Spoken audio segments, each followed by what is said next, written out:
सो chapter 7 बात करता है process to compel the production of things. ये चैप्टर जो है इसमें 94 से लेके 110 सेक्शंस हैं और 4 पार्ट्स में डिवाइडेड है ये। तो जो ए पार्ट है इसका वो बात करता है summons to produce, B part talks about search warrants,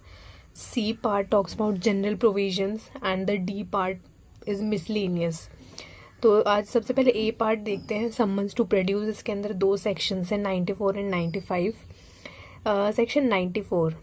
summons to produce document और अदर थिंग। ये बोलता है कि समन भेजे जाते हैं कोई भी डॉक्यूमेंट मंगवाने के लिए या फिर उसके अलावा कोई और दूसरी चीज़ जो है वो मंगवाने के लिए आप किसी भी पर्सन को क्या कर सकते हैं, समन भेज सकते हैं। तो जब भी किसी कोर्ट को या फिर जो officer in charge of police station है उसको लगता है कि कोई जो डॉक्यूमेंट है या इलेक्ट्रॉनिक कम्युनिकेशन है इंक्लूडिंग कम्युनिकेशन डिवाइसेस, ठीक है, जो कि इसके अंदर कोई डिजिटल एविडेंस है या फिर कोई और अदर थिंग जो कि ज़रूरी है इन्वेस्टिगेशन के लिए, इंक्वायरी के लिए या ट्रायल के लिए या किसी और प्रोसीडिंग के लिए, ठीक है, जो कि कोर्ट के सामने चल रही है या फिर ऑफिसर जो है इंचार्ज ऑफ पुलिस स्टेशन उसके सामने कोई इन्वेस्टिगेशन वगैरह चल रही है उसमें नेसेसरी है, तो वो कोर्ट जो है सम्मन्स इशू कर सकता है। कोर्ट सम्मन इशू कर सकता है और वो ऑफिसर जो है रिटन ऑर्डर इशू कर सकता है, या तो फिजिकल फॉर्म में या फिर इलेक्ट्रॉनिक फॉर्म में सम्मन इशू कर देंगे या फिर ऑर्डर इशू कर देंगे, रिटन ऑर्डर। तो सम्मन हमेशा जो है कोर्ट इशू करता है और जो पुलिस ऑफिसर है वो रिटन ऑर्डर इशू करता है और उस पर्सन को इशू करता है और उसको बोलता है कि आप ये डॉक्यूमेंट या जो ये थिंग है जो उसको लगता है उस पर्सन के पोजेशन में है उसको आके आप क्या करिए, प्रोड्यूस करिए और आप आके यहाँ पे अटेंड करिए ये कोर्ट, ठीक है। जो भी टाइम और प्लेस जो भी सम्मन के अंदर या रिटन ऑर्डर के अंदर लिखा होता है उस अकॉर्डिंग उस पर्सन को प्रेजेंट होना होता है कोर्ट में। तो ये था इसका फर्स्ट क्लॉज। मैं रीड कर देती हूँ इसको कि व्हेनेवर एनी कोर्ट और any officer in charge of a police station considers that the production of any document, electronic communication including communication devices which is likely to contain digital evidence or other thing is necessary or is desirable for the purposes of any investigation, inquiry, trial or other proceedings under this Sanhita by or before such court or officer, such court may issue a summon or such officer may by a written order either in physical form or in electronic form require the person in whose possession or power such document or thing is believed to be to attend and produce it or to produce it at the time and place stated in the summons or order. Second clause क्या बात करता है इसका? Second clause कहता है any person required under this section merely to produce a document or other thing shall be deemed to have complied with the requisition if he causes such document or thing to be produced instead of attending personally to produce the same. ये बात करता है कि अगर उसको सम्मन या written order भेजा गया पर्सन को कि आप ये डॉक्यूमेंट या फिर जो अदर थिंग है उसको आप कोर्ट में या फिर ऑफिसर के सामने प्रोड्यूस करिए,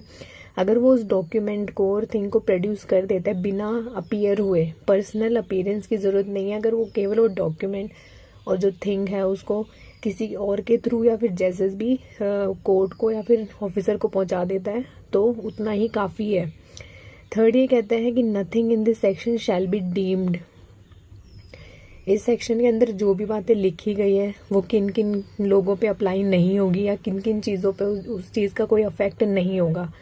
पहला बोल रखा है कि सेक्शन 129 एंड 130 ऑफ द भारतीय साक्ष्य अधिनियम, basically 129 and 130 of BSA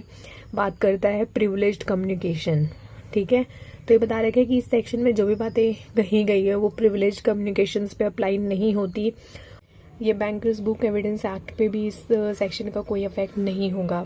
B बात करता है इसका कि जो भी पोस्टल अथॉरिटी की कस्टडी में लेटर, पोस्ट कार्ड या अदर थिंग या पार्सल हैं उनके ऊपर भी ये सेक्शन अप्लाई नहीं होगा।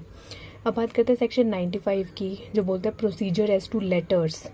अगर कोई भी डॉक्यूमेंट, पार्सल या थिंग पोस्टल अथॉरिटी की कस्टडी में है और डिस्ट्रिक्ट मजिस्ट्रेट को, chief judicial magistrate, court of session और हाई कोर्ट, इन चारों के ओपिनियन में अगर इनको लगता है कि ये इस डॉक्यूमेंट, पार्सल या थिंग की ज़रूरत है इन्वेस्टिगेशन में, इंक्वायरी में, ट्रायल में या फिर कोई भी अदर प्रोसीडिंग जो इस संहिता के अंदर की जाती है,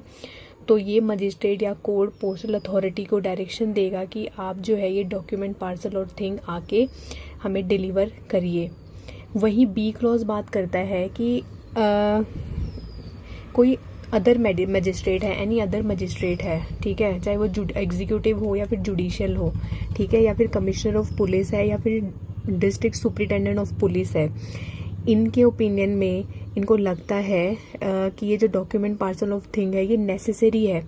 तो ये लोग क्या करेंगे, सर्च करने का ऑर्डर दे देंगे, सर्च कंडक्ट करवाएंगे और वो जो भी डॉक्यूमेंट, पार्सल और थिंग है उसको क्या कर लेंगे, डिटेन कर लेंगे। कब तक के लिए उसको डिटेन कर लेंगे, जब तक कि क्लॉज 1 के अंदर जो डीएम है, सीजीएम है, कोर्ट ऑफ सेशन और हाई कोर्ट है, इनका तब तक कि ऑर्डर नहीं आ जाता। तो क्या बोल रखा है इसमें कि if any such document, parcel or thing is in the opinion of any other magistrate whether executive or judicial or any commissioner of police or district superintendent of police wanted for any such purpose, he may require the postal authority to cause search to be made and to detain such document, parcel or thing pending the order of the DM, CGM और the court under subsection 1, कि जब pending the order, कि जब तक DM और CGM और जो other courts है जो कि मेंशन्ड है इसमें क्लॉज 1 में, उनका जब तक ऑर्डर नहीं आ जाता तब तक ये क्या करेंगे, डिटेन करके रखेंगे उस डॉक्यूमेंट, पार्सल और थिंग को, जो कि किसकी कस्टडी में है, पोस्टल अथॉरिटी की कस्टडी में है। ठीक है, तो ये था हमारा ए पार्ट। अभी नेक्स्ट वीडियो में हम बात करेंगे सेकेंड पार्ट की, जो कि है सर्च वारंट्स। ठीक है।